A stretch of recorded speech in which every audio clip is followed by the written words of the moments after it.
we tend to think our homes are pretty safe for our pets, don't we? But sometimes the biggest dangers are kind of hidden in plain sight. Exactly. Like, think about a dog just, happily chasing a ball near the pool, or maybe a cat playing with water in a bucket. Seems harmless. Totally. Until it isn't. And that's why today we're really diving deep into something critical and honestly often underestimated. Drowning and near drowning in dogs and cats. Right. We've sifted through a good amount of veterinary research, the latest stuff, to pull out the absolute need-to-know info.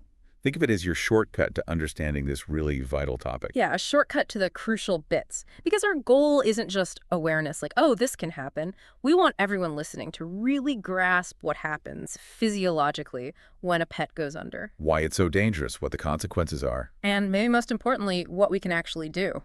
Prevention, response, the whole picture. Precisely. Moving beyond just knowing about it to really understanding it. Okay, so let's start with the basics. The words themselves. Drowning and near drowning. How do vets define these now? Well, the terminology has shifted a bit over time. Traditionally, drowning was basically respiratory problems after being submerged. And near drowning. That meant survival for at least, say, 24 hours after the event. But now the focus is more on the outcome. The outcome, meaning? Meaning we look at whether the whole episode leads to death, illness, morbidity, we call it, or hopefully no lasting harm at all. It helps capture the full range of possibilities. Okay, that makes sense. It's about what happens after. So let's get into the nitty-gritty. What is actually going on inside a dog's or cat's body the moment they go underwater? It sounds terrifyingly fast. It is incredibly fast. The first trigger is the buildup of carbon dioxide in their blood. It's an automatic reflex. Breathe, right. Exactly. But instead of air, they inhale water. And this is where it gets complex, because what kind of water they inhale really matters. Freshwater versus saltwater. Ah, yes, I've heard there's a difference. But what does that actually mean for the pet's lungs and body? So freshwater is hypotonic compared to body fluids, less concentrated. Okay. When they inhale it, it rapidly dilutes this really important substance lining the tiny air sacs, the alveoli. It's called pulmonary surfactant. Surfactant. That's the stuff that keeps the air sacs from collapsing. That's the one. Think of it like a thin, soapy layer keeping bubbles open. Fresh water washes it away, potentially causing those sacs to collapse atelectasis. Plus, it can increase the risk of infection later. Like pneumonia. Exactly, infectious pneumonia. And systemically, you might see the blood get diluted hemodilution and even red blood cells breaking down, which is hemolysis. Electrolytes like sodium and chloride can drop too, and their urine becomes less concentrated. Wow. Okay, that's a whole cascade from just fresh water. What about salt water then? Is it better or worse? It's different. Salt water is hypertonic, more concentrated than their body fluids. So the opposite problem. Kind of. When inhaled, it actually pulls fluid out of the surrounding tissues into the air sacs because of that concentration gradient. Osmosis, basically. So it floods the lungs from the inside out, almost. In a way, yes. And this leads to the blood becoming more concentrated hemoconcentration. We often see increases in sodium and chloride and more concentrated urine. So different routes, but both end up with fluid interfering with breathing. I read somewhere, though, that it doesn't always take a huge amount of water inhaled to cause serious problems. Is that right? That's a really critical point. You don't need lungs full of water. Even a small amount, fresh or salt, messes up the crucial balance between ventilation getting air in and perfusion blood flow picking up oxygen. A VQ mismatch. Exactly. That ventilation-perfusion mismatch happens quickly. Even if some air gets in, the blood passing by those affected alveoli just isn't getting oxygenated properly. Leading to Hypoxemia, dangerously low oxygen in the blood, and metabolic acidosis, where the body becomes too acidic because cells aren't getting enough oxygen to function normally. And the severity depends on how long they were under. The water temperature, colder water, can sometimes be slightly protective initially, but causes other issues like hypothermia and, as we said, the type of water. It's sobering how fast it all happens. Which pets are we most worried about? Is it mainly puppies and kittens? Well, the stats are pretty stark. About half of these immersion accidents involve animals younger than 4 months old. Half. Wow. Yeah. Their size, maybe lack of coordination, just plain curiosity. It puts them at higher risk. But, and this is important, it's definitely not just the little ones. So any pet is vulnerable. Any pet near any water. Swimming pools are obvious, but also ponds, lakes, drainage ditches, even things around the house. Buckets of water, bathtubs left full, toilets with the lid up. Even ice in the winter. Absolutely. Falling through thin ice is a major hazard. Basically, any unsupervised access to water can be risky. And it's not always just an accident like falling in, is it? Are there other factors? Definitely. Sometimes it's related to owner oversight or maybe not having adequate safety measures like fences around pools. Right. But also, underlying medical conditions can play a huge role. Think about an animal having a seizure right near the edge of a pool, They couldn't save themselves. or head trauma near a tub, or even just weakness from low blood sugar, or a heart issue causing them to collapse near a water bowl or puddle. Any condition that incapacitates them near water is a big risk factor. That makes total sense. Okay, so let's say the worst has happened. You pull your pet out of the water. What are the immediate signs we should be looking for? What tells you this is an emergency? The signs can be dramatic. First thing you might notice is cyanosis, that bluish tinge to the gums and tongue. Means not enough oxygen. Okay, blue gums. What else? They might not be breathing at all, that's apnea. Or they could be struggling intensely to breathe, gasping, taking really shallow, fast breaths. That's respiratory distress. Coughing. Very common. They might cough up clear fluid or sometimes frothy stuff, maybe even tinged with blood. Vomiting can happen too. And their alertness? That can vary hugely. They might just seem really out of it, lethargic, unresponsive. We call that obtended. Or, worst case, they could be completely unconscious, comatose. Anything else a vet might pick up immediately? Yeah, listening to the chest, a vet might hear abnormal lung sounds, like crackles or wheezes. And the heart rate can be all over the map really fast, really slow, or tragically, no heartbeat at all, which is asystole. Those are definitely red flags. So you get your pet out, you see these signs, you rush to the vet. What's the diagnostic process look like? How do they figure out the extent of the damage? Well, first, the vet needs to quickly consider other possibilities, especially if the event wasn't witnessed. Could it be severe hypothermia, a neck injury causing collapse, maybe even something like meningitis? So context is key. Hugely helpful. Knowing if it happened during a seizure, for instance. Then blood tests and a urine sample are usually run pretty quickly. And those tests reflect the type of water that we talked about? They often do, yes. Remember, fresh water can cause dilution, lower electrolytes, lower urine concentration. Salt water tends to do the opposite concentration, higher electrolytes. Got it. Are there more specific tests for the lungs and oxygen levels? Absolutely. An arterial blood gas, or ABG, is really valuable. It directly measures the oxygen, PO2, and carbon dioxide, PO2, in arterial blood. Telling you if they have that dangerous low oxygen, the hypoxemia. Exactly. We look for a PO2 below 80 millimilli Hg, and it shows if they're retaining CO2, called hypoventilation, with a PO2 above 50 millimilli Hg. It also reveals any acid-base imbalances, like that metabolic acidosis we mentioned. What about x-rays? Do they show the lung damage right away? Interestingly, no, not always. Lung changes on X-ray can be delayed, often not showing up clearly for 24 or even 48 hours. Really? So a clear x-ray initially doesn't mean they're okay? Correct. Later on, the X-rays might show patterns suggesting fluid in the air sacs, an alveolar pattern, or inflammation, characteristic of aspiration pneumonia or non-cardiogenic pulmonary edema. That's lung fluid not caused by the heart. Any other specific signs on x-ray? Sometimes you might see what's called a sand bronchogram if they inhale debris.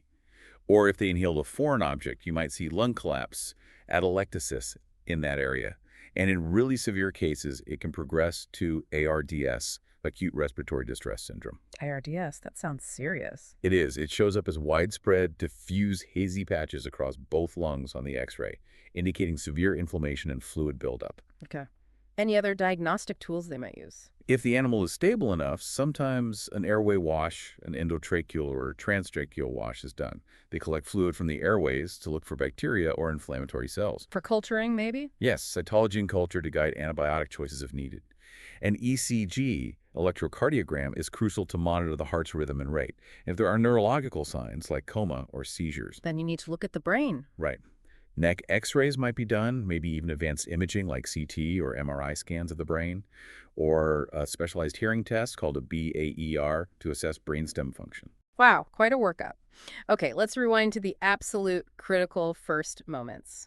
Pet pulled from water, maybe not breathing. What's the number one priority? Time. Time is absolutely everything.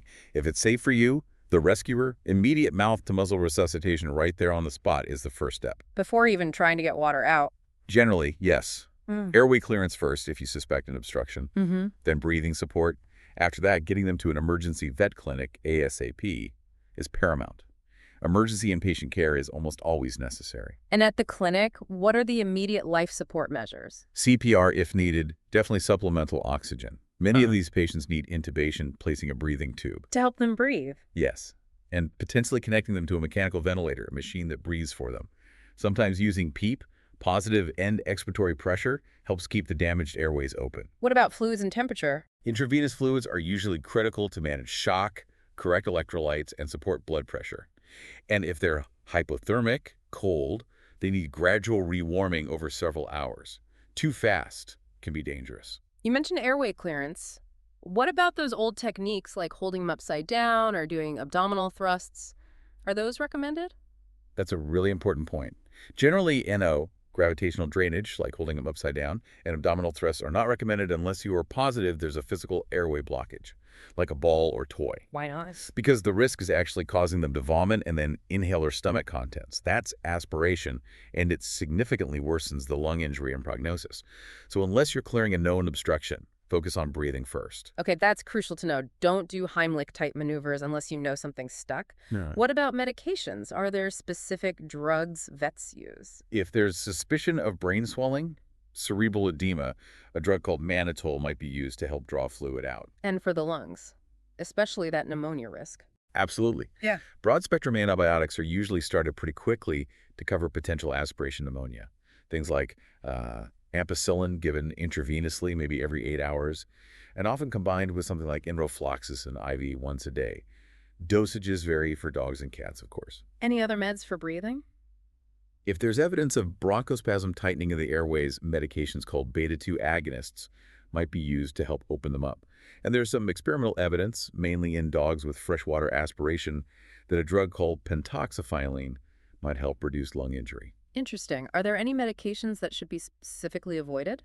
Yes, corticosteroids like prednisone, while they're anti-inflammatory, they're generally contraindicated here because they can suppress the immune system and actually increase the risk or severity of pneumonia. So no steroids. Anything else? That antibiotic enrofloxacin we mentioned, it needs to be used with caution or avoided altogether in young, growing animals because it could potentially cause cartilage damage. Good to know.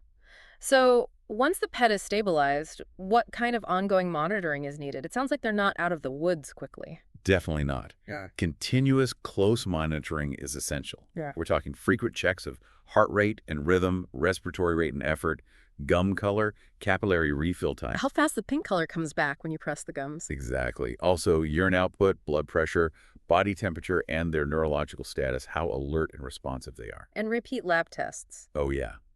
Repeated blood work is key. ABGs to check oxygen and CO2, complete blood counts, chemistry panels to monitor organ function and electrolytes, coagulation tests to check clotting, and assessing their acid-base balance. It all guides ongoing treatment adjustments. It sounds intensive. What are the potential bumps in the road during recovery? What complications can pop up? Unfortunately, quite a few. We've talked a lot about aspiration pneumonia and non-cardiogenic pulmonary edema. ARDS is the most severe form of lung injury. But problems can extend beyond the lungs. Gastrointestinal issues like bleeding, diarrhea, or vomiting aren't uncommon due to stress or poor perfusion. Acute kidney injury can happen if the kidneys were starved of oxygen. And neurologically. If the brain was without oxygen for too long, permanent neurological damage is a tragic possibility. We can also see serious systemic problems like DIC, disseminated intravascular coagulation, where the clotting system goes haywire, and sometimes hormonal issues like central diabetes insipidus, affecting water balance. This really underscores how serious drowning incidents are, even if they survive initially. So, realistically, what's the prognosis? What are the chances for a full recovery? It really hinges heavily on their condition when they first get to the vet. So how they look on arrival is key. Very key. Pets that arrive unconscious, comatose, or those that are severely acidotic, maybe with a blood pH below 7.0, or animals requiring immediate CPR or mechanical ventilation. They generally have a guarded to poor prognosis. It's a tough fight. But what about those who are conscious? If they arrive conscious and don't develop major complications like severe pneumonia or ARDS, the prognosis is generally better, often good. But it's important to be realistic. Meaning, Even in cases that might seem less severe initially, like freshwater aspiration, the mortality rate can still be significant. One study looking at dogs and cats with freshwater aspiration reported a mortality rate around 37.5%. So nearly 4 out of 10 didn't make it in that particular study group. Wow, those numbers really hit home. It makes prevention seem incredibly important. What are the absolute must-dos to keep pets safe around water? Number one, without a doubt, is close, direct supervision, always. Especially for the very young, the very old, or any pet with health issues, anytime they're near any water. Supervision first. What else? Barriers. Physical barriers around pools and ponds are crucial. Fences, safety covers, even for indoor hazards, keep toilet lids down, supervise bath time, don't leave buckets of water unattended. What about life jackets? Good idea. Especially for boating or swimming in larger bodies of water. Get one specifically designed for pets that fits well. And something I think is hugely valuable. Yes. Owner training. Taking a pet first aid course that includes CPR. Knowing what to do in those first few minutes, like starting rescue breathing, can make a life or death difference before you even get to the vet.